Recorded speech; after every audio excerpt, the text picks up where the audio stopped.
So let's start off with about culture. I believe it is the most defining factor for success today. Can you define your culture today? I can. I think to understand the culture of our company, you have to remove people as employees who work together first and understand that we are all human beings created and loved by God, which makes us equal and deserving of the same amount of respect and kindness. And I think if you can grasp that we're all equal and created and loved by God and deserve the same level of respect and kindness, and then place us back into the work environment. If you can grasp that first part, everything else seems to work itself out when you assign titles and functions and things like that. That would be probably the way that I would describe our culture. Wow, I love that. How have you shifted over the last 2 years that's impacting your culture? I think anytime there's change like that, we as leaders, as companies, we have a choice to make, and we can be paralyzed by the change or we can embrace the change.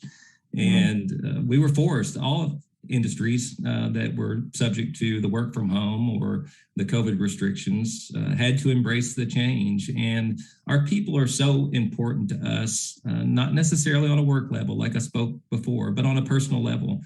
They're very important to us. And one thing that we realized is when you're not in the office, a lot of things happen in the office, and you can kind of judge how somebody's doing personally by their body language, do they have a smile on their face? Are they in a bad mood today? And it's easy to go up to them and say, hey, is everything okay?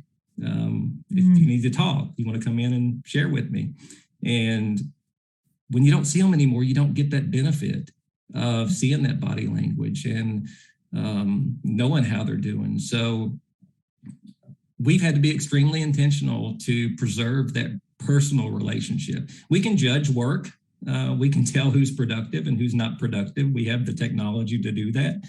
And that's a side component. We're more concerned with how are you personally, because we know they're going to perform at their best when they're doing well personally. And so we've been very intentional at every leadership level of doing these check-ins, taking people's temperature and making sure that they understand that there's an open avenue for talking. Our HR department has been extremely, they've done a great job of providing avenues and technology, mental health opportunities. And one thing that we did that I love has very little to do with work, but I think in the end, it helps their performance, is we came up with a platform for exercise, if you will. So all of a sudden, nobody's commuting anymore, right? So we have some newfound time in our day. And for me, that was about an hour each direction. So two new hours in my day. And what am I going to do with those 2 new hours? Well, some people may say, we want you to work. Well, we don't want you to work during that time. You were productive during the 8 hours that you gave us prior to the pandemic. Let's not go crazy and put in 10, 12 hours a day. Let's find something useful to do with that time. So we came up with a platform that, like other exercise platform, tracks your steps. And we've had some cool competitions within the company that maybe this state against this state or this department against this department. And we've had a blast with that. And that app also has a chat feature in there. So there's some trash talking that goes on between departments, and but it's been motivating also. And for me, my therapy is exercise. And I think that's the same for a lot of people out there. So that's just one example of what we've implemented in hopes to keep our culture intact and to pour into people on a personal level. Years ago, with what we call our leadership team, and that's about 10, 12 people, that we started an exercise. And back then we called it Challenge Wednesday. We just chose Wednesday to be the day to do this. And the purpose of Challenge Wednesday is to get all of us outside of our comfort zone and to do what we call make an emotional investment into somebody that you know. And I'll explain what that emotional investment means. So my challenge would be, I could choose Casey Cunningham, and I could call Casey and say, Casey, I'm calling you for one purpose and one purpose only. And here's the purpose. I've admired you for a long time. I admire the fact that you don't hide from your faith. And I admire the fact that it's important to you to pour into the people in your company and to make them better people as a result of your leadership. And that's the only reason I was calling you, Casey. I'm going to let you go. You have a great day, but that was it. So many times I think we all love compliments, but I think as much as we love them, we hesitate to give them sometimes, even though we know the impact it's going to make. So part of the rules of this emotional investment is you can't sandwich it behind two work things. You can't call somebody and say, hey, I'm calling to check on the Jones file. By the way, I appreciate you so much and what you do. Call me back on the Jones file when you get a chance. You can't do that. That dilutes the whole reason for the phone call. So you have to make an intentional phone call to make a sincere emotional investment in somebody. And what we figured out through that exercise, that did a lot for Casey Cunningham when I called her and told her that. It did. It felt good, even though you were just pretending.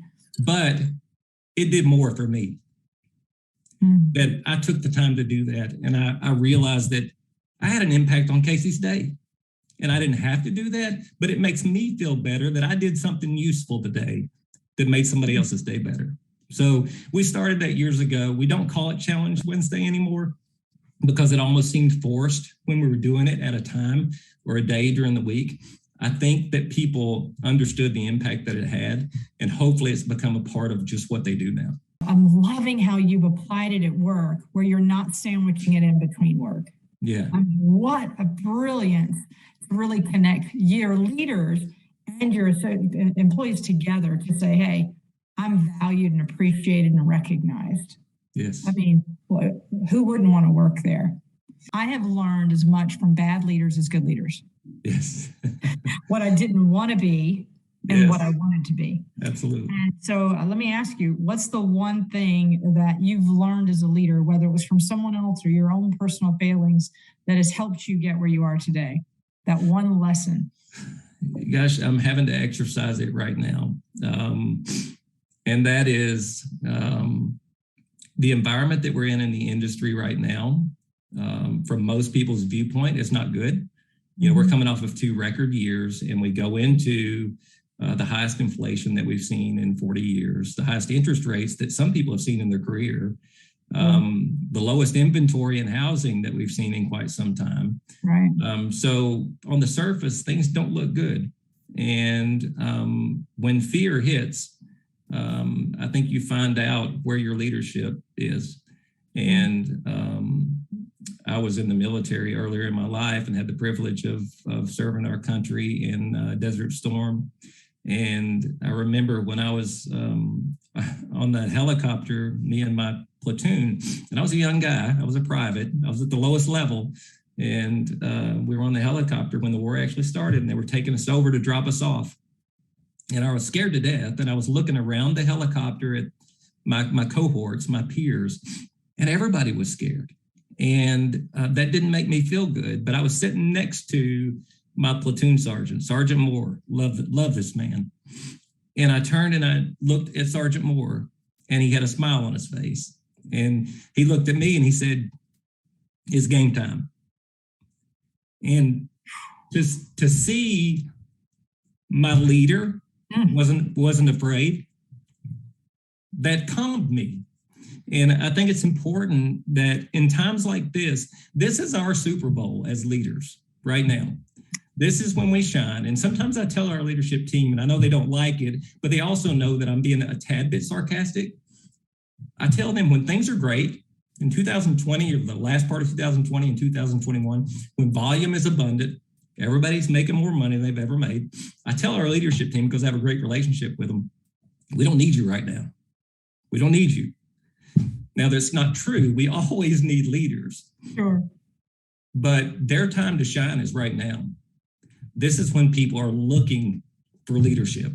They want somebody to follow right now. So I've learned from Sergeant Moore and from others that in times of uncertainty, in times of doubt, in times of fear, you can't sit in that emotion for very long.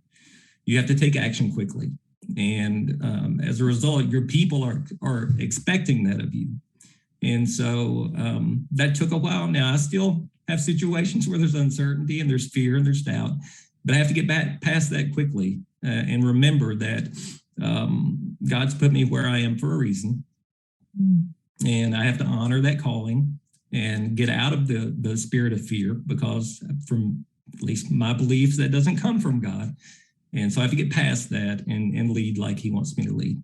God bless you, Joey. Thank you so much for your kind words. I'm going to not cry, but say goodbye for now. But we'll be All back right. in touch. Sounds good. Thanks, Casey.